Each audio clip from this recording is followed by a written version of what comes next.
கர்த்தருக்கு சோத்திரம். இன்றைய வேத வசனம் வெளிப்படுத்தினது விசேஷம் 21ஆம் அதிகாரம் 7ஆம் வசனம்.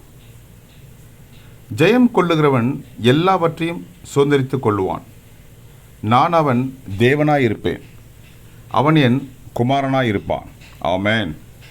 வெளிப்படுத்தினது விசேஷம் 21ஆம் அதிகாரம் 7ஆம் வசனம். ஜெயம் கொள்ளுகிறவன் எல்லாவற்றையும் சுதந்திரித்துக் கொள்ளுவான். நான் அவன் தேவனாயிருப்பேன், அவன் என் குமாரனாயிருப்பான். ஆமென். வெளிப்படுத்தின விசேஷம் 21:7.